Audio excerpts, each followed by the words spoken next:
किसी वस्तु के लागत मूल्य में 7.5% की कमी होने पर एक दुकानदार 7400 की राशि से पहले की खरीदी जाने वाली वस्तु की तुलना में 15 किलो अधिक वस्तु खरीद सकता है।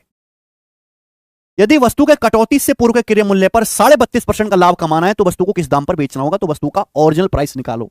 एक बार बताओ मेरे दोस्तों, हमने किसी वस्तु का प्राइस 7.5% कम हो गया, किसी वस्तु की कीमत 7.5% कम हो गई, पैसा हम कितना खर्च कर रहे हैं? 7400 और हमको 15 किलो अधिक वस्तु मिली। एक बार बताओ, जब किसी वस्तु का प्राइस 7.5% कम हो गया, यानी कि आपको 7.5% पेमेंट कम करना पड़ेगा। लेकिन मेरे दोस्तों 7400 में पहले जितना सामान मिलता था, पहले भी आप 7400 खर्च कर रहे थे, अभी भी अब 7400 में पहले जितना सामान मिलता था उससे 15 किलो अधिक सामान मिलता है। यानी कि वस्तु का प्राइस कितना कम हुआ? 7.5%। 7400 का 7.5% आपको पेमेंट करने की जरूरत नहीं है, और आप 7400 रुपये ही पे करते हो। उसी की वजह से आपको 15 किलो सामान एक्स्ट्रा मिलता है। यानी कि 15 किलो सामान का जो नया सीपी है, जो 15 किलो सामान आपको एक्स्ट्रा मिला, वो क्या मिला होगा? घटी हुई कीमत पर मिला होगा। ये परसेंटेज का बहुत बेहतरीन लॉजिक है मेरे प्यारे भाई। 7.5% कॉस्ट प्राइस कम हो गया तो एक शॉपकीपर को 15 केजी सामान ज्यादा मिला, जो 7400 में पिछली डील में मिलता था। 7400 का 7.5% पेमेंट कम करने की जरूरत है, लेकिन फिर भी आप 7400 पे कर रहे हो, तो उसी की वजह से आपको 15 किलो सामान एक्स्ट्रा मिला। लेकिन 15 किलो सामान जो एक्स्ट्रा मिला होगा वो घटी हुई कीमत पे मिला होगा। तो 15 किलो सामान का नया सीपी ही 7400 का 7.5% है। तो 1 किलो सामान का नया सीपी कितना आएगा मेरे प्यारे? बटे 15 क्या आ जाएगा? अब परसेंटेज से 2 जीरो चला जाएगा, 7.5 से 15 2 बार, और 2 से 74 चला जाएगा जी 37 बार। यानी कि 37 मेरे प्यारे भाई क्या आ गया? नया सीपी आ गया। तो ओरिजिनल सीपी क्या है? हाँ बताओ, प्राइस कितना कम हुआ है? वस्तु का प्राइस 7.5% कम हुआ है। 7.5% की फ्रैक्शन वैल्यू 2.5%, 1/40, 7.5%, 3/40। यानी कि अगर ओरिजिनल प्राइस 40 था, अगर वस्तु का ओरिजिनल प्राइस 40 था, तो 40 से 3 कम होकर 37 हो गया। 37 की वैल्यू मेरे दोस्तों 37 दी है, 37 रुपए पर केजी। तो ओरिजिनल प्राइस कितना था? 40 रुपए पर केजी। वस्तु की जो ओरिजिनल कीमत थी वो 40 रुपए पर केजी थी, अब 7.5% कम होकर 37 रहेगी। तो सवाल में आगे देखो, यहां तक सवाल खूब आया हुआ है, आप जानते भी हो।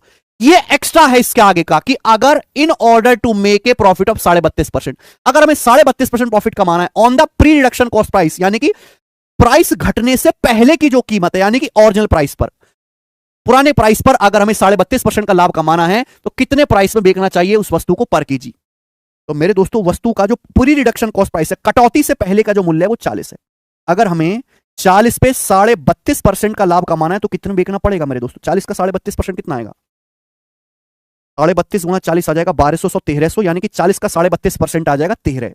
तो 40 पे 13 का लाभ कमाना है तो 53 में बेचना पड़ेगा, 53 रुपए पर केजी में वस्तु को बेचना पड़ेगा। बी ऑप्शन 1 नंबर सवाल है। ठीक है, आपने सवाल कर लिया, मैंने बता दिया, बहुत अच्छी बात है मेरे प्यारे भाई। लेकिन जब ये सवाल आपको करना ही है, आपसे पूछा सेलिंग प्राइस कितने का लाभ कमाना है? 32.5%। 32.5% की फ्रैक्शन वैल्यू क्या होती है? 65/2%। ये होता है 5%, 1/20। 65% कितना आएगा मेरे दोस्तों? 65% आएगा 13/20। 13/20 बटे 2 भी है मेरे दोस्तों, तो 13/40 आ जाएगा। 13 यानी कि मेरे दोस्तों हमें 13/40 का लाभ कमाना है। यानी कि सेलिंग प्राइस जो भी आएगा मेरे दोस्तों, सेलिंग प्राइस जो भी आएगा, हमें कॉस्ट प्राइस पे 13/40 लाभ कमाना है। हर चीज अपने आप पे 1 होती है। अगर हमें 1 पे 13/40 लाभ कमाना है तो सेलिंग प्राइस क्या होगा? कॉस्ट प्राइस का 53/40, 53। और 53 में मेरे दोस्तों एक प्राइम नंबर है, तो पूरे पूरे चांस है कि आंसर 53 का मल्टीपल हो। 53 का मल्टीपल खुद एक ही है, 53 में ऐसे करता है। सही बच्चे इस सवाल को देखे, पूर्व का रेट पहले वर्तमान में क्या रेट था, ना जाके डायरेक्ट ही ना जम कोई 32.5% के लाभ पे जो बेचने पर एक वस्तु का मूल्य क्या रहा है। समझे मेरी बात आप? 7.5% कमी होने पे 7400 में 15 किलो अधिक आ रही है।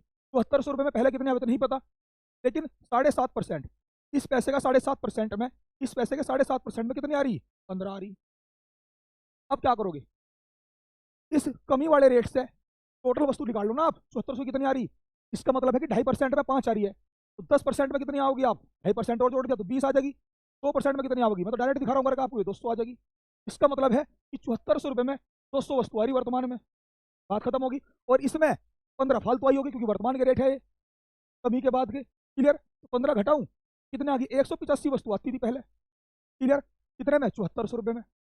अब क्या करना है? 32.5% लाभ पे एक काम करो, आप सारी को देख दो भाई। 185 का टोटल पैसा ये है 7400। तुम टोटल वस्तु देख दो ना कितने पे? 132.5% पे। और ठा के क्या करोगे आप? 185 से भाग कर दो, एक वस्तु का रेट आ जाएगा, इसमें क्या रह गया? कुछ भी नहीं। पॉइंट हटाओ।